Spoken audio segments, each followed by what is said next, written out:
wants a bigger year. But almost nobody builds their year on purpose. If you want to thank yourself in 12 months, it starts today.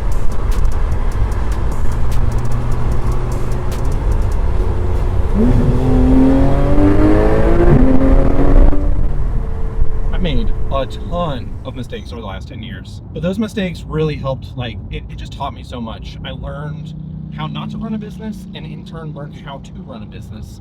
Still so many things to learn, but last year I've grown up, I love cars. Just growing up, always wanted a fun car. Last year I was able to buy this GT3, which is just wild. Super, super grateful for it. What I want to go over is how possible it is, and those 10 years of mistakes kind of really add up to 5 main things that I do now that really bring me towards the ability to buy a car like this. And no matter what your goal is, could be a car, could be a house, could be just a stable income, right? It doesn't matter what your goal is. These 5 things we're going to talk about today, they're going to get you there. I was 19 years old. I started my first business, and it went okay, but the problem was I didn't focus. I didn't go, this is what I'm doing, and stick to it. Then I started another business, and then I started another business, and then I started another business, and you can kind of see where this is going. It's I never gave it enough time to make it actually work. I learned about 5 years ago that, hey, if you just have a goal and you stick to it more than a year, you really stick to it, that's when it works. It really, anything you guys want to do in life, it'll work if you just continue to do it and focus on it. The only way it fails really is if you quit. So the first main point here is focus. You can have one main overall goal and then a couple small goals underneath that. For me, CLI is one of my big goals, and then I'm starting a new company as well. Those are my 2 goals. That's it for the new year. And I'm going to work backwards from that. I'm going to go, okay, what steps do I need to take for CLI? What steps do I need to take for the other company? And I don't have any other distractions. I'm not hey, this is my side hustle here. I'm going to go do some streaming over here. I'm going to go try to make some money with affiliates here. Those are the 2 things that I am personally doing. Imagine a football team is every single person is throwing a football at you. Imagine you have 15 footballs flying at you. You're probably not going to catch a single one of them. But if you have one football coming at you, you're probably going to catch that football. And the point is that clarity beats intensity. It doesn't matter if there's 15 footballs coming at you. It doesn't matter how intense you are. You're not going to be able to catch all 15 of them. You can't hit multiple goals all at once. You need to have one goal. Everything else, honestly, is noise. The point isn't to just never have multiple goals. The point is to focus on one main goal at a time. If you want to catch 15 footballs later on, you definitely can.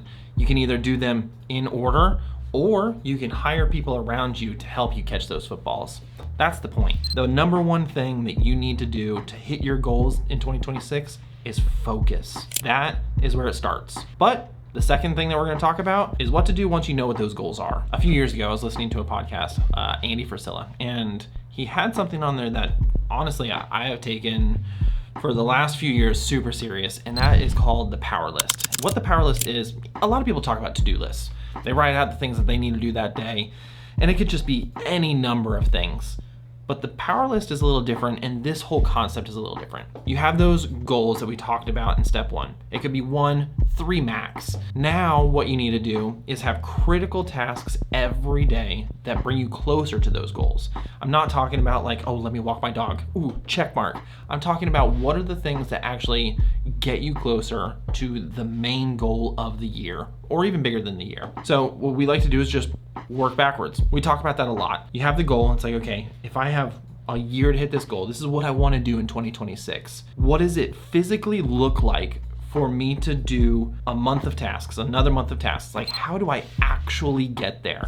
And if you can kind of reverse engineer that and go, all right, well, today I need to build the website or start to build the website. And then tomorrow I need to go film an ad. And then the next day I need to edit the ad, right? Those physical things that actually bring you closer to the goal is what's really important. If you take each day really seriously, every day is an opportunity, you're gonna look back on a year of wins and think, holy moly, look at everything I did. And I say a year of wins for a reason. It's kind of a game almost. It's At the end of the day, you either did your 5 tasks and you checked them off, or you didn't. And so at the top of your list here, you have a W or an L. Was the day a win or was it a loss? And the point with this is to try to stack as many days in a row as you possibly can that are wins. And you'll be able to see it. It's like, okay, the last 27 days, I got a W. And then since it's kind of turning into more of a game, it's like, oh man, I don't want day 28 to be a loss. Like, it kind of keeps you going. And even if you do have a day that is a loss, don't let that just stop your year. A lot of people, I think, especially maybe on like a weight loss trend, right? People have 3 weeks of momentum, they have a cheat meal, and that cheat meal like totally derails them. Stick it through. If you do the power list every single day, it will move you closer and closer and closer to your main goal. And a saying that we like to share around here is it's built brick by brick. You don't just put the whole wall up all at once, one brick at a time. All right, the third thing, this is the real unlock. It's leverage. Let's talk about it. In the beginning, when you're building something, the main leverage that you have is time. Most people honestly just waste all of their time. What if you actually had to track your time throughout the day? What if you had somebody watching you the entire day? And it's like, oh, well, right now it looks like 11:05 to 11:23, Alex was scrolling on his phone. Or you spent 15 minutes talking to a couple people on the team. Or you spent an hour on a phone call. Or you took an hour and a half at night and binge watched 2 different shows. The point here is like everyone has time, way more than you think you do. Even if you're working a 9-to-5 job and maybe you're trying to hustle your way out of that 9-to-5 job, what does your 5 to 9 look like? Both AM and PM. Your 4 hours before your 9-to-5 starts and your 4 hours after your 9-to-5 ends. There's so much opportunity in the day that you can leverage to really work towards that goal. And then once you get to the point where you're tapping out your time, you don't have any more, the next piece of leverage are people. You want really good people around you that are working towards a goal with you. It's your job as a leader to cast that vision, to share what the goal is, and to set the tone of what that looks like to work together towards something.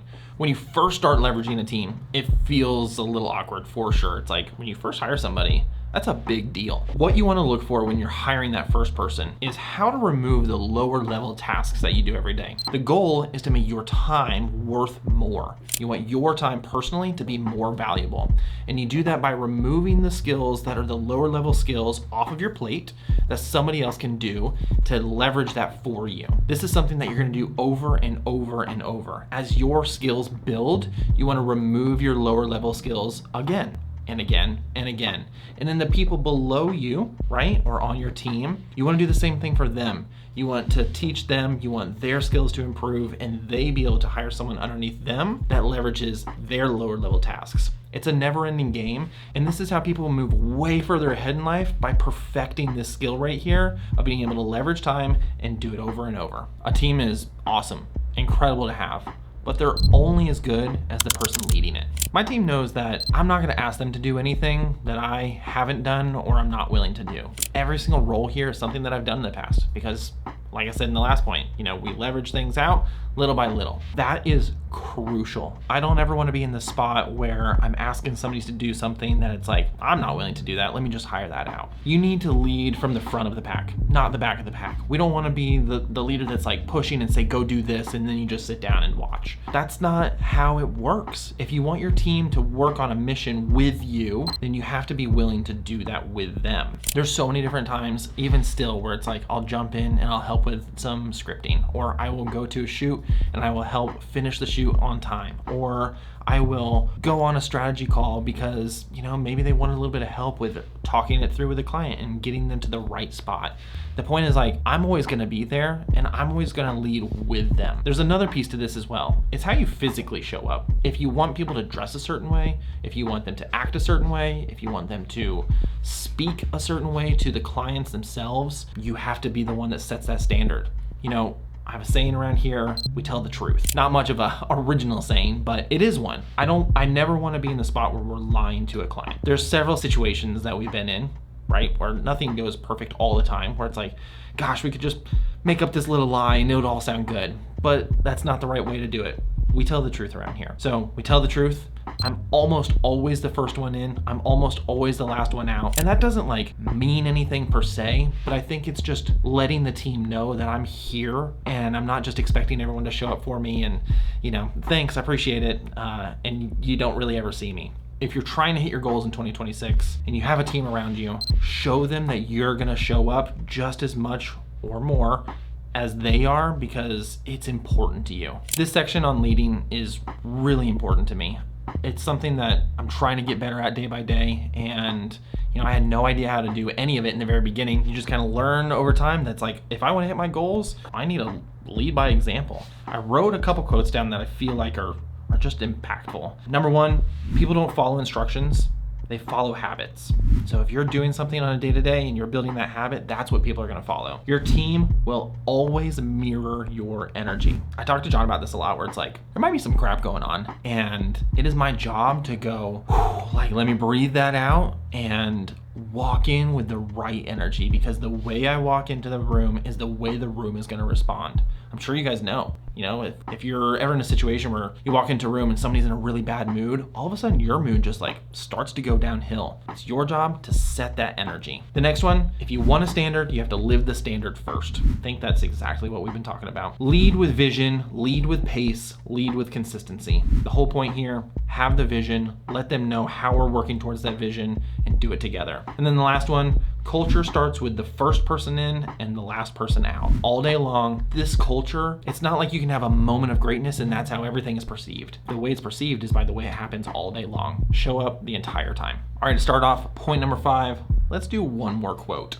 It is a Zig Ziglar quote. It says, you can have everything in life you want if you will just help other people get what they want. I actually have this up on my wall at home. It just matters so much.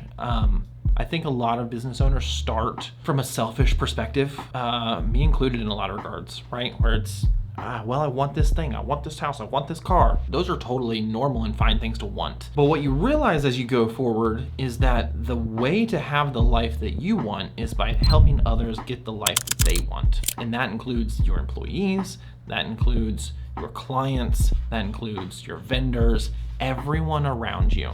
The whole point is not this like selfish, like, oh, I give you this, so I get this. It's a genuineness of, hey, our clients are using us because they are trying to grow themselves.